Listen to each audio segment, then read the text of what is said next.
Gatusan ka balikbayan boxes nga giabandona sa Port of Davao ang nahatod na ngadto sa pamilya sa mga OFW. BOC Commissioner mingon nga kasuhan ang mga malapasong deconsolidators. Ana report ni John D. Esteban.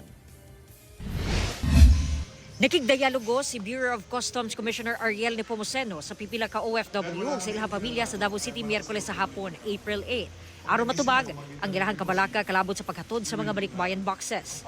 Dinhi iyang gisulti nga nahatod na ngadto sa pamilya sa mga OFW ang kapin 700 ka balikbayan boxes nga giabandona sa mga deconsolidator sa Port of Davao.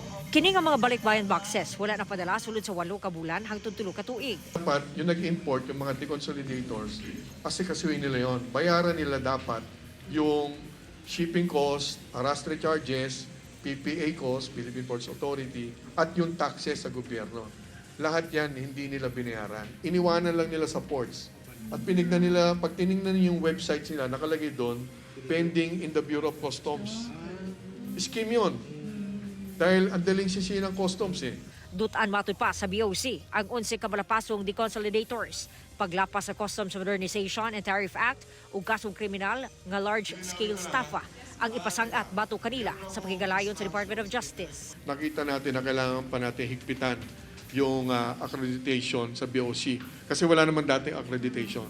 Very soon, magkakaroon kami ng list of accredited companies, yun yung i-endorse natin. Kana nga to ang mga balikbayan boxes no nga ginaingon nga halangdon kayo kay tungod dili na basta-basta mapuno sa mga OFW ang usa ka box kay ginapaningkamutan pa na sa mga OFW. Hinaot nga on the coming days mawala na ning problema or malesen ning nga problema.